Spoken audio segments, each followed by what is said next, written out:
Hello दोस्तों, नमस्कार। आप सभी को स्वागत है अपना यूट्यूब चैनल विनय सक्सेस क्लास। तो दोस्तों, आज हम बात करने वाले हैं इतिहास, यानी कि जो एसपीडी है हम लोग के पास, और एसपीडी का क्वेश्चन देखेंगे हम लोग। और एसपीडी में पहला है प्राचीन भारत, यानी कि प्राचीन भारत के बारे में ऑब्जेक्टिव क्वेश्चन डील करने वाले हैं। यदि आप भी इस चैनल पर नए हैं तो चैनल को सब्सक्राइब करें और दोस्तों के पास शेयर करें। सबसे पहले बात करने वाले हैं कि इतिहास का जनक कौन है। तो इतिहास का जनक हेरोडोटस जी हैं। ठीक है, इतिहास के जनक यानी कि पिता हेरोडोटस जी हैं। इसके बाद क्वेश्चन पर चलेंगे। इतिहास का पिता कहा जाता है हेरोडोटस को इतिहास का पिता कहा जाता है। हेरोडोटस निवासी थे यूनान के। निवासी थे यूनान के। क्वेश्चन बन सकता है कि यूनान के निवासी कौन थे। हेरोडोटस, जो इतिहास का पिता कहा जाता है या जनक कहा जाता है। ठीक है। पहिया या कृषि का आविष्कार नवपाषाण काल में हुआ था। आग का आविष्कार तथा होमोसेपियंस ज्ञानी मानव का उदय हुआ था पुरापाषाण काल में। ठीक है दोस्तों। पशुपालन का प्रारंभ मध्यपाषाण काल से हुआ था। और भीमबेटका एक पुरातात्विक स्थल है। पुरातात्विक स्थल है। ठीक है दोस्तों। भीमबेटका का प्रसिद्ध है गुफा शैली चित्रों के हेतु। ठीक है दोस्तों, गुफा शैली चित्र हेतु। विश्व का सबसे प्राचीन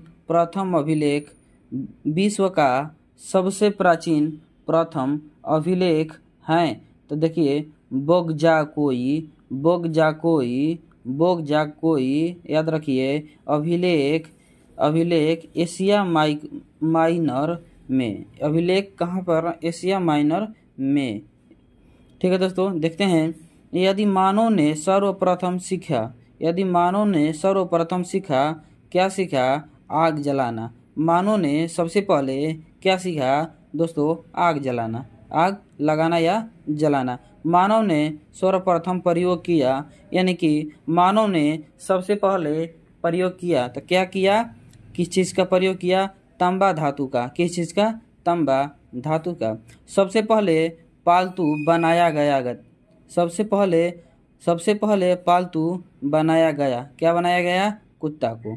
सबसे पहले किसको पालतू बनाया गया? किसको? कुत्ता को। सिंधु सभ्यता का काल 2500 से 1750 ईसा पूर्व।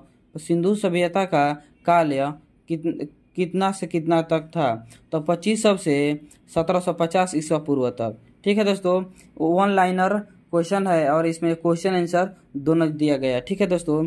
सिंधु सभ्यता प्रसिद्ध थे नगर नियोजन हेतु। सिंधु सभ्यता की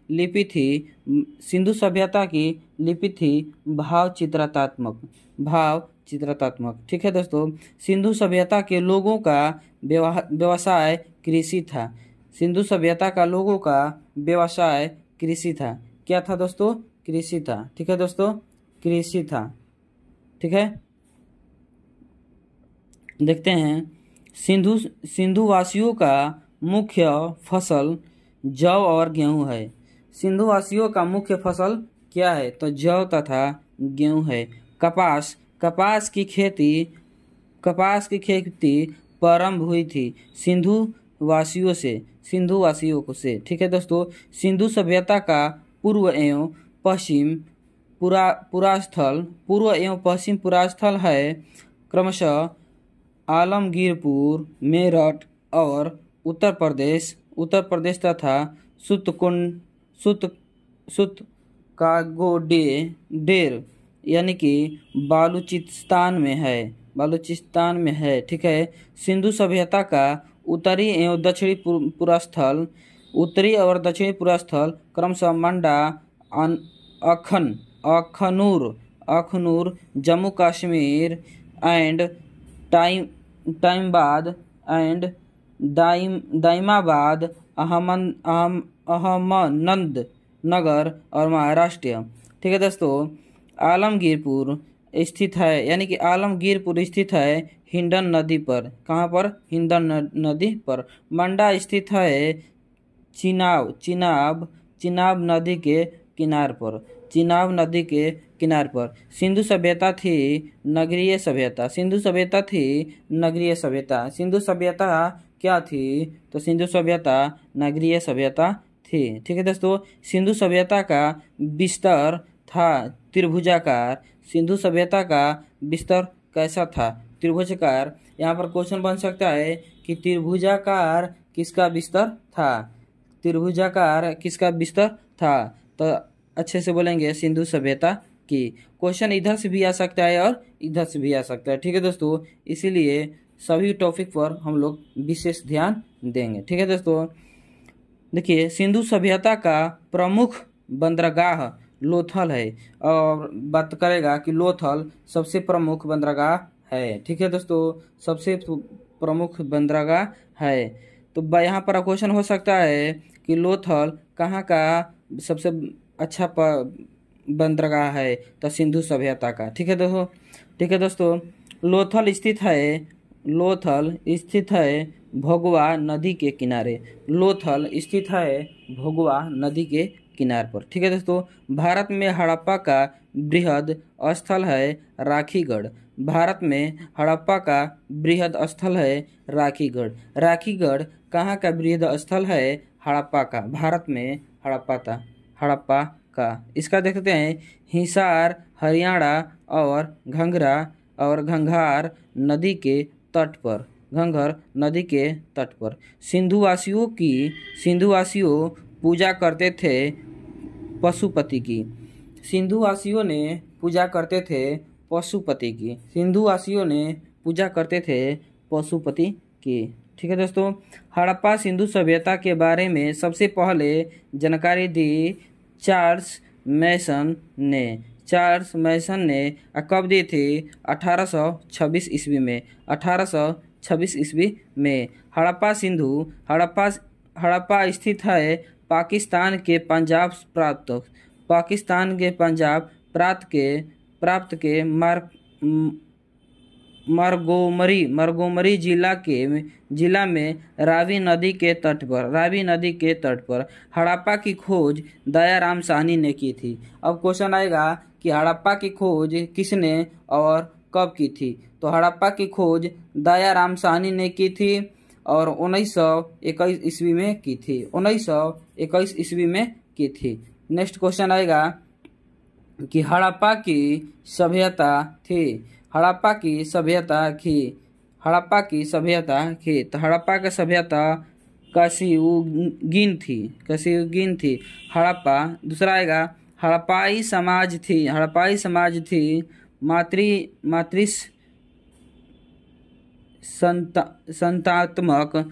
मातृसंतात्मक।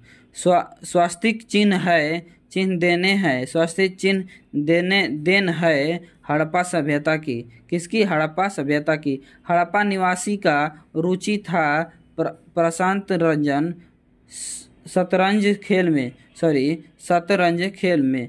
ठीक है दोस्तों, धौलावीर स्थित है गुजरात, यानी कि कच्छ जिला में। R37 कब्रिस्तान मिला है हड़प्पा में। R37 यानी कि 37 कब्रिस्तान कहाँ से मिला है? हड़प्पा से। ठीक है दोस्तों, कहाँ से मिला है? हड़प्पा से। ठीक है दोस्तों, हड़प्पा के लोग अनभिज्ञ थे लोहा से। ठीक है दोस्तों, मोहनजोदड़ो एवं हड़प्पा की पुरातात्विक खुदाई के प्रभारी थे सर जॉन मार्शल जी ने। ठीक है दोस्तों, मिस्र के राजा कहलाते थे फराओ ने। मिस्र के राजा कहलाते थे फराओ ने। ठीक है दोस्तों, चावल के साक्ष्य लोथल एवं रंगपुर से मिली है। चावल का साक्ष्य लोथल एवं रंगपुर से मिली है। रंगपुर से मिली है। जूते यानी कि जोते हुए खेत का साक्ष्य कालीबाग से मिला है। जोते हुए खेत का साक्ष्य कालीबाग से मिला है। ठीक है दोस्तों, देखेंगे यहाँ पर कालीबाग। कालीबाग का अर्थ है काले रंग की चूड़िया, यानी कि कालीबाग का अर्थ है काले रंग की चूड़िया। अग्नि अगिन कुंड प्राप्त हुए हैं लोथल कालीबाग से। ठीक है दोस्तों, घोड़े की हड्डी के अवशेष सुरकोटदा से। घोड़े के हड्डी के अवशेष सुरकोटदा से मिला है, यानी कि सुरकोटदा से है। सिंधु सभ्यता के सबसे बड़ी इमारत मोहनजोदड़ो खोजा, और यह कब खोजा? 1922 में। 22 से प्राप्त अनागारी। ठीक है दोस्तों, मोहनजोदड़ो की खोज राखल दास बनर्जी ने की। मोहनजोदड़ो की खोज राखल दास बनर्जी ने की थी। मोहनजोदड़ो का अर्थ मृतकों का टीला है। मोहनजोदड़ो का अर्थ मृतकों का टीला है। नर्तकी का कांस्य मूर्ति मिली मोहनजोदड़ो से। मोहनजोदड़ो है पाकिस्तान के सिंध प्रांत के लरकाना जिला के सिंधु नदी के तट पर मोहनजोदड़ो से प्राप्त स्मारक बृहद स्नानागार है। मेसोपोटामिया आधुनिक नाम इराक का है। अर्थ है दो नदियों के बीच की भूमि। अर्थ है इसका दो नदियों के बीच की भूमि। वैदिक सभ्यता का काल 1500 से 600 ईसा पूर्व है। 600 ईसा पूर्व है। वैदिक सभ्यता का काल 1500 से 600 ईसा पूर्व है। वैदिक सभ्यता का निर्माता संस्थापक यानी कि ऑनर आर्य हैं। आर्यों की जानकारी मिलती है ऋग्वेद से। आर्यों की जानकारी मिलती है ऋग्वेद से। ऋग्वेद काल में आजीवन अविवाहित रहने वाली महिलाओं को कहा जाता है आमाजू। ऋग्वैदिक काल में आजीवन अविवाहित यानी कि कुंवारी रहने वाली महिलाओं को क्या कहा जाता है? अमाजू। आर्य भारत आए 1500 ईसा पूर्व से पहले। आर्य पहले बसे पंजाब एवं अफगानिस्तान में। तो यहाँ से क्वेश्चन बन सकता है आर्य पहले कहाँ बसे थे? पंजाब और अफगानिस्तान में। आर्यों का मूल निवासी स्थान मध्य एशिया है। आर्यों का मुख्य व्यवसाय पशुपालन एवं कृषि है। आर्यों की भाषा पेय पदार्थ थी। सांस्कृतिक सोमरस। आर्यों का प्रिय पशु देवता हैं घोड़ा और इंद्र। आर्यों का समाज था प्रीत प्रधान। वेदों का वेदांगे की संख्या क्रमशः 4 से 6 होते हैं। वेदों का वेदांगे की संख्या क्रमशः 4 से 6 होते हैं। सबसे प्राचीन वेद ऋग्वेद है। सूक्त वेद 1028 से चल रहा है। ऋग्वेद के संकलनकर्ता कृष्ण द्वैपाया वेदव्यास हैं। ऋग्वेद ऋचाओं को पढ़ने वाले ऋषि होते हैं। ऋग्वेद में सर्वाधिक बार वर्णित नदी सिंधु है। ऋग्वेद में काफी वर्णित सबसे पवित्र नदी सरस्वती है ऋग्वेद में। ठीक है दोस्तों, देखते हैं। ऋग्वेद में गंगा यमुना का उल्लेख 1/3 बार किया गया है। ऋग्वेद में गंगा यमुना का उल्लेख 1/3 बार किया गया है। ऋग्वेद में वर्णित प्रमुख देवता इंद्र देवता हैं। गायत्री मंत्र है ऋग्वेद के तीसरे मंडल में। गायत्री मंत्र है ऋग्वेद के तीसरे मंडल में। गायत्री मंत्र के रचनाकार विश्वामित्र हैं। गायत्री मंत्र संप्रीत है सूर्य देवता सर्वाधिक सावित्री सूर्य देवता और सावित्री को। 10 राज युद्ध के 10 राजाओं का युद्ध है। 10 राज युद्ध के 10 राजाओं का युद्ध है और इनका उल्लेख मिलता है ऋग्वैदिक मंडल में। ठीक है दोस्तों, देखते हैं यहाँ पर उल्लेख मिलता है ऋग्वैदिक के 7वें मंडल में। 10 राज युद्ध लड़ा गया परुष्णी रावी नदी के तट पर सुदास एवं दास जाने के बीच। 8वें मंडल की ऋचाएँ कहलाती है खिल। 8वें मंत्र का ऋचाएँ कहलाती है खिल। सोम देवता को संप्रीत मंडल है 9वां। ठीक है दोस्तों, सोम देवता का संप्रीत मंडल है 9वां। ऋग्वेद में सबसे बाद निर्मिता मंडल 10वां है। ऋग्वैदिक की मूल लिपि थी ब्रह्मशी लिपि। वैदिक काल में जानवर को अध्ययन न मारे जाने का योग माना गया। गाय माता को यानी कि गौ माता को। किसको? गौ माता को। उत्तर वैदिक काल के संबंध में जानकारी मिलती है सामवेद का, यजुर्वेद का, अथर्ववेद से। ठीक है दोस्तों, गौत्र शब्द का उत्पत्ति यानी कि उत्तर वैदिक काल में है। उत्तर वैदिक काल के प्रमुख देवता प्रजापति जी हैं। उत्तर वैदिक काल के प्रमुख देवता प्रजापति जी हैं। ठीक है दोस्तों, उत्तर वैदिक कालीन समाज के 4 वर्णों में विभक्त था ब्राह्मण, क्षत्रिय, वैश्य तथा शूद्र। ठीक है दोस्तों, बने रहे इसी तरह से। एक लाइनर हो गया कंप्लीट, दूसरा लाइनर भी कंप्लीट हो गया, तीसरा लाइनर कंप्लीट किया जाए। ठीक है दोस्तों, तो देखिए, गद एवं पद वाले वेद हैं यजुर्वेद। गद एवं पद वाले वेद हैं क्या है? यजुर्वेद। गद और पद वाले यजुर्वेद हैं।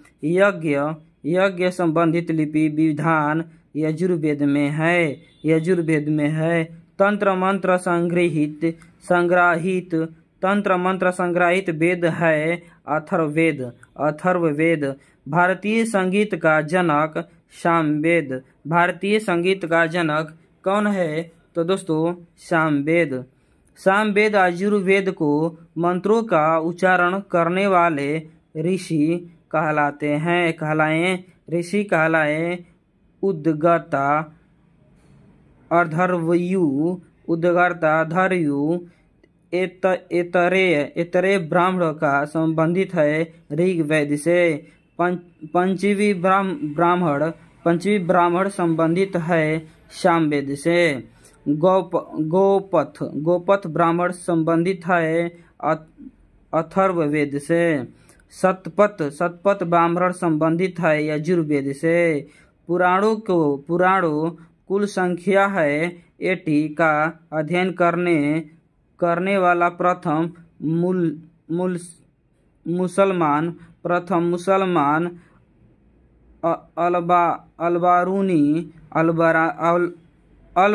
अलबरूनी जी हैं। पुराणों के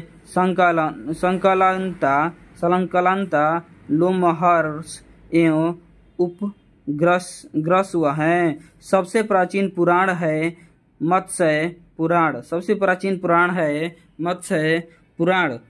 ठीक है दोस्तों, मौर्य वंश का जानकारी विष्णु पुराण से लिया गया है। सातवां वंश का जानकारी मत्स्य पुराण से लिया गया है। गुप्त वंश की जानकारी वायु पुराण से लिया गया है। उपनिषद विषय वस्तु है दर्शन का। दर्शनों का सर्वाधिक प्राचीन है संख्या दर्शन। संख्या दर्शन। न्याय संख्या दर्शन के पृष्ठक गौतम कपिल हैं। योग सीमांश दर्शन के प्रतीक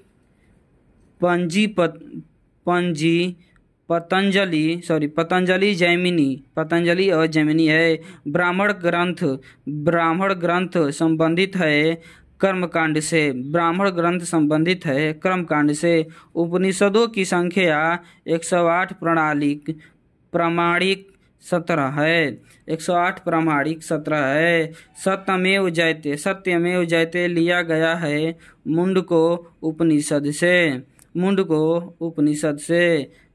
तमसो मां जयति गर्मय तथा औडुम लिया गया बृहदारण्यक उपनिषद से। भारत का प्रथम कानून की पुस्तक मनुस्मृति है।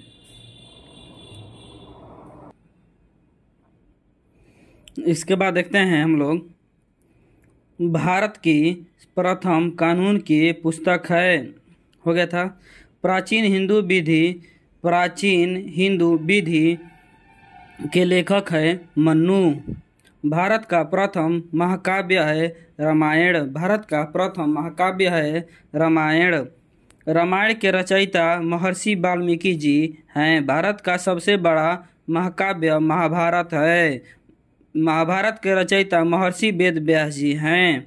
महाभारत का अन्य नाम जय संहिता है। महाभारत का फारसी अनुवाद रजमनामा नाम से किया गया है। बदयूनी ने 16वीं सदी में रामायण के फारसी के अनुवाद बदायूनी ने किया। ठीक है, 4 वेद की सम्मिलित रूप है संहिता। बुद्ध जी